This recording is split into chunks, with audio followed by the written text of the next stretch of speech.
Hello friends, welcome into the Cowboys Report. I am your host Tom Downey, back again with some more Cowboys rumors and news in the fallout of the 2019 NFL Draft. So we'll kickstart some stuff off with some draft discussion, namely, did Kris Richard okay the Trysten Hill over Juan Thornhill pick? 4 stars on this one. Now some have used the term veto.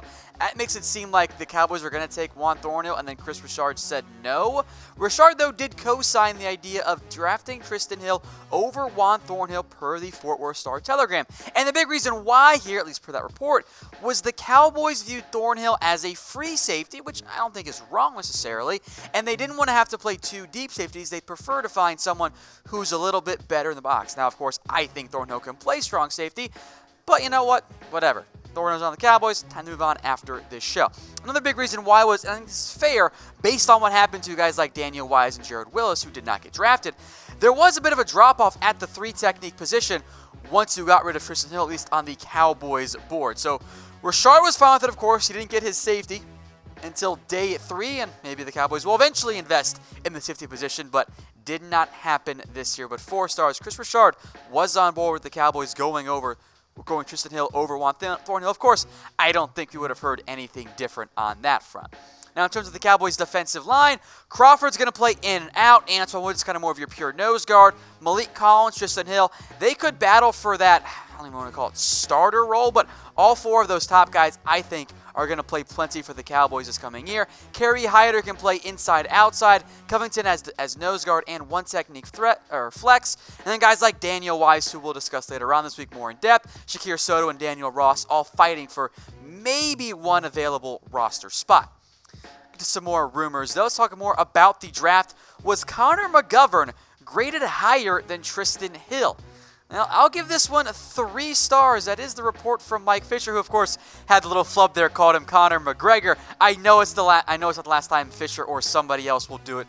Easy to think that, even though there is another Connor McGovern in the NFL who plays for the Denver Broncos. The report from Fisher was the Cowboys had a 2nd-round grade on McGovern, which, by the way, would have been higher than what the Cowboys had on Trysten Hill or Juan Thornhill. So while I believe that, I'm only giving this 3 stars for one big reason.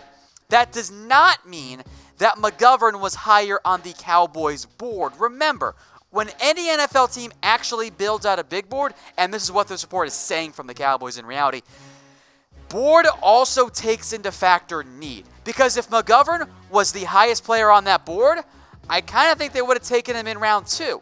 But because offensive line was not as big of a need from the Cowboys' own internal evaluation as defensive line, they waited and somehow got him in round 3. And for what it's worth, by the way, I also had McGovern higher on my overall board, which doesn't really factor in need, than Trysten Hill. Of course, it wasn't by very much, only a couple of spots there. So the Cowboys' offensive line, we'll dive more into depth in this here in just a little bit, but it's how it stands right now. McGovern, you can throw in Xavier Su'a-Filo. I think they're all going to compete with Connor Williams at left guard. Frankly, why wouldn't you? Last year, you kind of handed the job to Connor, or Sewell, I should say. Now you can at least open up the competition there. Joe Looney, probably your go-to backup. So the offensive line depth is now really, really good for the Cowboys. And I know many of you were at least a little bit concerned about it, but you're in much better shape now, especially after what we saw from the middle part of last year amid injuries to where we sit right now. Now, today's show is brought to you guys by Wager Talk, the best service in the game for expert picks and predictions for all of your sports bets. And you can get started today for free at wagertalk.com/chatsports. That is the only way to get that free daily pick package, wagertalk.com/chatsports. Look, we know that you guys sign up with BetDSI. If you want to increase your earnings, go get that free pick package at wagertalk.com/chatsports. If you have any issues, feel free to DM me on Twitter at WhatGoingDowney. Next up, how about this one? 30 snaps per game for Mr. Tony Pollard. I'm going to give it just the 1 star. It's certainly possible, but Stephen Jones said this, and this feels a lot more like the whole Tavon Austin's going to get 12 to 24 touches per game. Guess what didn't come close to happening, by the way? I'm still kind of convinced that Stephen Jones meant snaps for Tavon Austin, and that's where we are right now with Tony Pollard. So look, Pollard does offer running back, wide receiver, and return ability. He's going to be a fun player for the Dallas Cowboys if they use him correctly. But 30 snaps is a lot for a player that in reality is not going to be the focal point of the offense or even a secondary part of the offense because you have Amari Cooper. We know how often the Cowboys use a tight end, be it Jason Witten, Schultz, Jarwin, or any hybrid of those two. Zeke doesn't want to come off the field. Now you can still bring him off some. You also have Amari Cooper and Michael Gallup, and you signed Randall Cobb. You still have Allen Hurns and Tavon Austin on the roster. Even if you include special teams, and if you do, maybe you do get close to that 30 snaps per game, a little bit dangerous there. Stephen Jones also compared Tony Pollard to Alvin Kamara, which is fun, and I'd love for the Cowboys to use him in that way. I also feel like that kind of sets up unrealistic expectations for Pollard. He's going to be a fun player if the Cowboys use him correctly, although that's what we knew about Tavon Austin last year, and hopefully Kellen Moore does a better job than Linehan, but I am of the mindset, let me see it happen first. So I ask you, will Pollard play 30 snaps per game? Type 3 for yes, 0 for no. If you include special teams, and he is on kick coverage like I think he's going to be, you might approach 30. But if it's just offense, I have a pretty tough time seeing the Cowboys get all the way to 30 snaps per game for Tony Pollard. He can do a lot of fun stuff for you. I think he'll be a fan favorite pretty quickly because he'll make some impact plays, but I don't know about 30 snaps per game. Now, coming off the Tony Pollard discussion, could Tavon Austin be cut? I'll give this one 2 stars. It's very much a possibility for the Cowboys because Pollard and Austin do some very similar things. Now, I'll make note right now, I'd prefer to keep Tavon because he's cheap, but he's only got $500,000 guaranteed. So if you cut him, that's all you're paying in terms of dead money. Now, ESPN's Bill Barnwell said that Austin was the most likely roster cut for the Cowboys. I actually don't know if that's actually the case. But regardless, there are going to be some tough decisions that will be made at wide receiver. Amari Cooper, Michael Gallup, Randall Cobb. I think it's pretty safe saying those 3 guys are locks. Now, that leaves, I think, 3 spots available. Maybe it's 7 if you include Pollard at receiver and Austin at receiver. So that leaves Cedric Wilson, Noah Brown, Allen Hurns, and Tavon Austin. You're keeping Pollard on your roster. Maybe he's a pure back there. I don't think the Cowboys are going to carry all 7 of those guys. Plus, there's Lance Lenore, Devin Smith, and Davis, too. Richard Davis. So which receiver are you guys cutting? Let's say you can only carry 6. Who's getting cut of these 4 players? Tavon Austin, Allen Hurns, Cedric Wilson, Noah Brown. You got to cut out, I think, at least one of those guys. I don't think you're going to carry all 7 players. So let me know in the comment section which one you're cutting. Good news is I know we don't like ever cutting players. Competition's only a good thing when it comes to training camp and the preseason. Now, as promised, it is time for our Cowboys draft I read mean comments. First off, I don't take anything personally. It's okay. It's not a big deal. From Flam Flam, this is why Dork Tom Downey is a pathetic at grading football players for $1 million franchise teams. Don't pay attention to radio sportscasters, especially dweebs like Tom Downey that couldn't make it to be one. First off, you did misspell my name wrong, which I think actually adds to the insult. So good job there. A couple typos, which is fine. We're going to get to some worse ones there. I do like the nickname Tom Dork Downey. Feel free to at me on Twitter at WhatGoingDowney. I think that's a fun one. From I Say in Christ, which I think is an ironic name given what happened here. Tom, you're slow. This draft was a B+. I find it funny how the ones that call me dumb misspell your. All right, Juan Carlos Delgado Moreno. Tom, you're an idiot. You get an F. Also, I'm dumb. You can't spell. Next one coming up here on the Cowboys Report. Shane Peterman. Thankfully, Tom doesn't run our draft. Laughy face emoji. He would have traded Zeke to get Savage. Lol. Don't worry. I wouldn't have done that. I wouldn't have done that to you. I promise. I would not trade away Zeke for Darnell Savage. Although, I'm just saying, we would have made a lot of money on Savage Cowboys jerseys. Who wouldn't want that? Just throwing that out there. Not all about football. Sometimes you got to focus on the business side of things, too.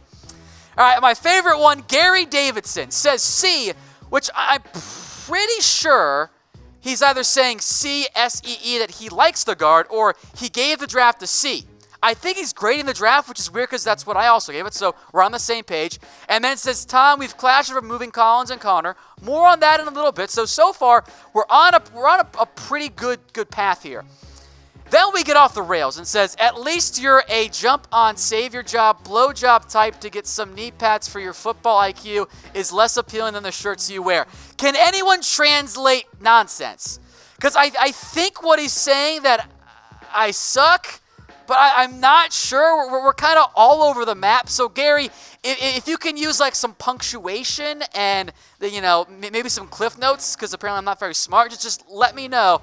I think you're saying my football IQ is dumb, but I'm not sure. There is one period. It's also in the wrong spot. So it's tough to read, Gary.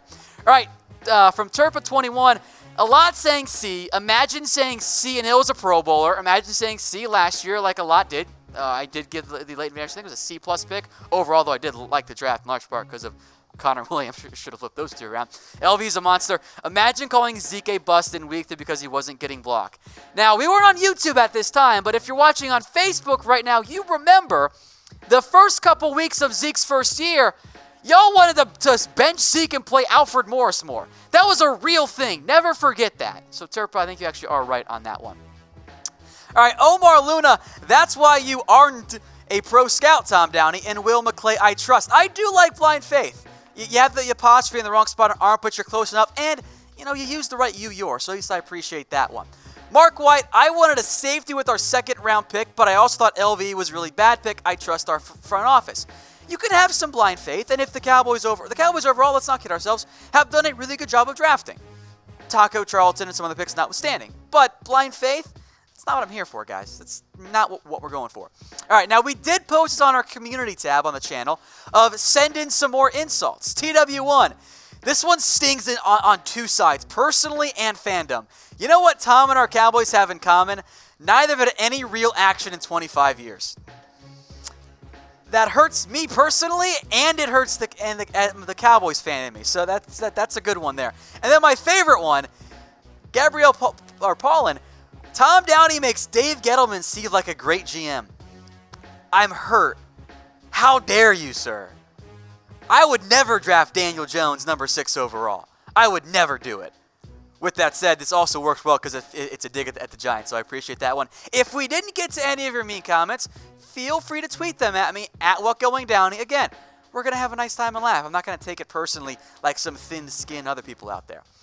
All right, back to the rumors here. How about Connor Williams to right tackle? We mentioned this on our Day 2 draft gates for the Dallas Cowboys. I'm going to give it 3 stars. Many of you wanted to flip Collins and Williams. I was against it. You guys win. I am now on board with you because a couple reasons here. Number one, the Cowboys' selection of Connor McGovern, and by the way, Williams also told in exit interviews he's going to eventually move to tackle. Let's do it now then. Why wait? Now, maybe you can make an argument that Collins at right tackle and Williams at left guard, or McGovern at left guard, or Suafilo, whatever, at left guard is better for the Cowboys. But the Cowboys taking a guard in round 3 indicates to me they're okay necessarily with doing what's best for the long term of their players. I think right now, this is what's going to happen in 2020. Collins is going to leave, Connor Williams is going to move to right tackle, and then Connor McGovern is going to be your left guard, with Xavier Suafilo a free agent, along with Collins being a free agent. Fleming remains your swing tackle, and you probably want to draft somebody else as well to groom as a swing tackle. And if this is the case here, I would rather get Connor at right tackle now and get him developed. I don't think it's a great idea necessarily to keep Williams at left guard for this year, or maybe even have him be your weird, flexible swing. Offensive lineman is like your 6th guy if McGovern is even better than advertised. So I say move Williams to right tackle right now, then kick Collins over to left guard. And if you believe Collins is better at guard, well, then everyone gets their wish. So where should Williams play this year? Type right tackle or RT for right tackle and LG for left guard. Now, I, of course, am open to hearing other ideas, be it keep Collins at right tackle, promote Connor McGovern right now, but I think there's some flexibility here. And I know the Cowboys love their positional flex, but if you plan to move Williams to right tackle and you believe he's the right tackle of your future, wouldn't you want him over there now? Then have a guy just be there for a year? I think that makes the most sense, but again, let me know what you guys think in the comment section, especially those who have wanted to flip-flop Lael and Connor even before the draft. One last rumor here. Is there going to be a tough roster battle at defensive end? 4 stars on this one. Cowboys going to have to make some tough decisions, barring injury.